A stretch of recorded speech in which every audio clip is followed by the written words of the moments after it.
Father,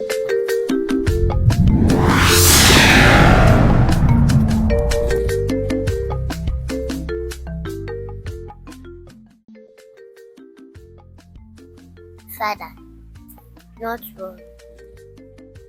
I will come very soon to help you. Nam, any no more gift. Mabia, we're not in any. Can you ever that?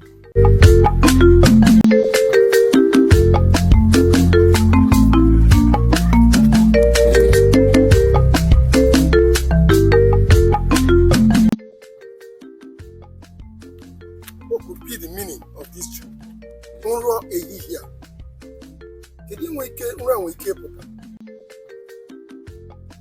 My father, do not worry. I will come very soon to help you. Nnam, enyi no wegi nsogbu. Nga bia mgbe na-adịghị anya. Ka nyere gị aka, she called me a father. My daughter, this is it. I mean,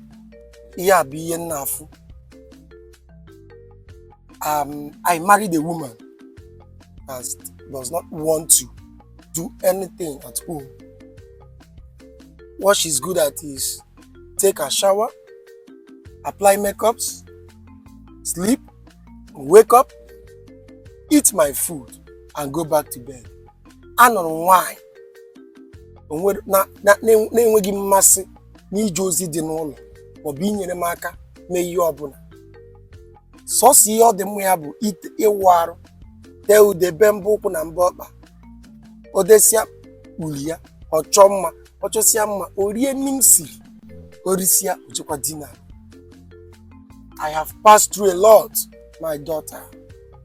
You see, working from day to day, morning to night, every blessed day. I almost, of course, I do everything, virtually everything at home. Mụ na-eme ihe niile a na-eme n'ụlọ. Mụ na-esi nri, mụ na-aza ezi, mụ na-asa efere, mụ na-eje ọrụ ugbo, mụ na-eje akpata nkụ, ihe niile dị n'ụlọ bụ mụ na-eme ya. As a matter of fact, I never wanted to disclose this to anybody. I've been suffering and smiling, trying to hide everything. Anọ m na-eji ya bụ ife kwa arọ, na-ezobere onwe m, na-ekpuchite onye fụ m n'ụzọ chee na ihe niile dị mma, mana ọ mara ihe m na-agabiga n'ime ụlọ. Nke bụ eziokwu bụ na a sị na m ga-akọkwara ihe onye ọbụla, mana ihe mere nnyaa gara aga metụtara m, iji sị na m ga-akọwara gị ebe ị jụrụ m ihe mere o ji bụrụ sọ m ka ị na-afụ na-ata afụfụ niile. So your question of asking me while I'm the only one working and doing all these things prompt me to tell you all these things. So my daughter, I don't know what to say, but what I can tell you now is this, that it's only God that knows what I'm passing through.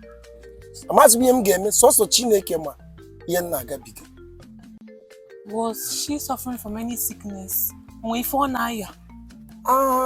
Overall, there's nothing wrong with my wife.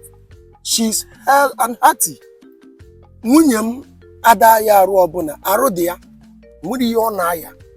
She's just either lazy or she wants to suffer me.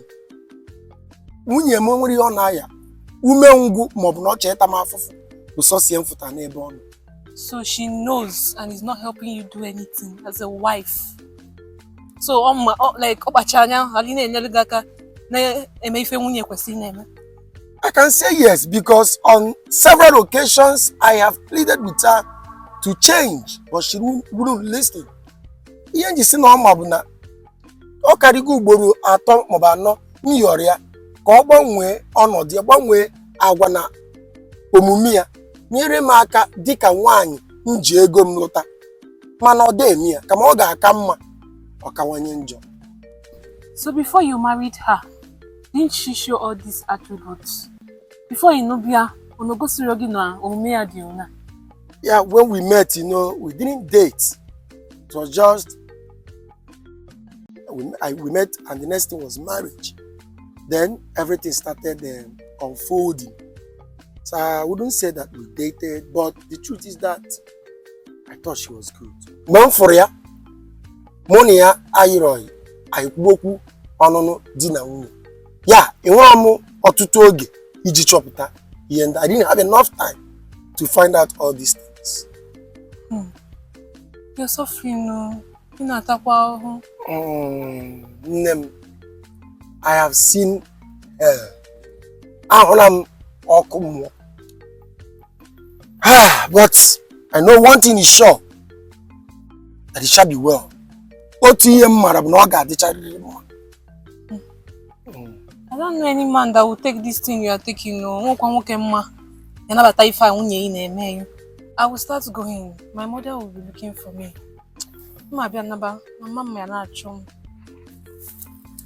Thank you very much. I've heard you. I'll come over to your house tomorrow to see your mother. No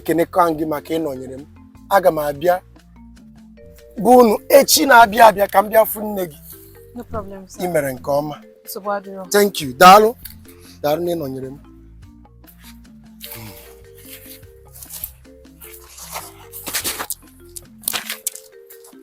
What's the need to marry a wife that cannot be of help?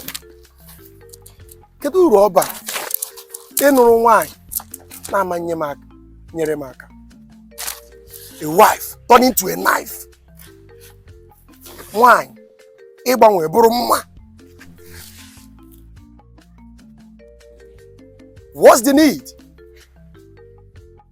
If I can't have rest in my home, if I can go out and come back with agony, then it's not working. Obu na ngaga enwe ezimike n'ụlọ m. Obu no mpụsị asị iro nata mburu iwe no ma bata. Kedu uru ọ basịrị? One thing I know is this. When it's not working, it's not working. Ofu ihe m mara bụ ọ bụrụ na ọ da adaba.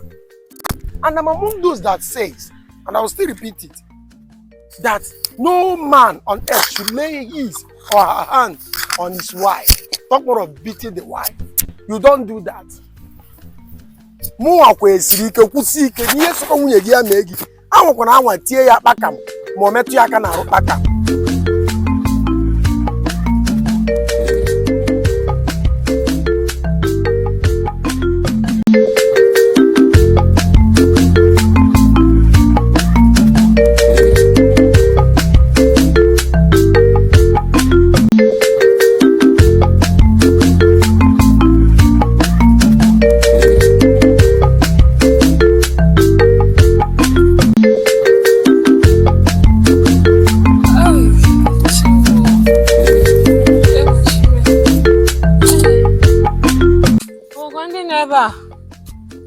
Nayo. Hey, who's there? It's me, Akwamua. My daughter, Adam.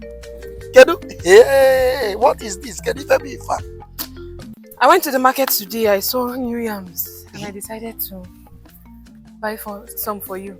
Eje mafiata. Fuji ofu. So can go tell you. Then fanya. Wonder shall never end.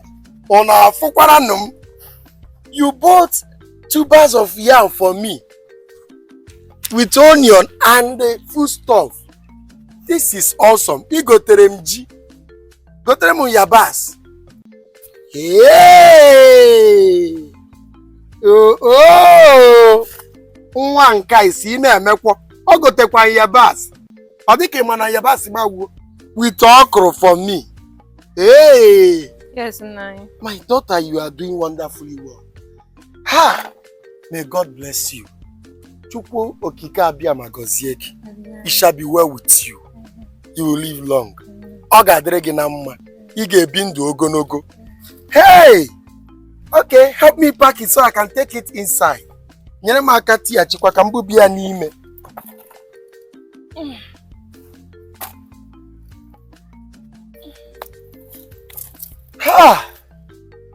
Thank you very much. Nice. I will start heading home. You've done noble. I'll come later to see your mother. aga m echiata ka m fụ nne gị. Ngwa, go in peace.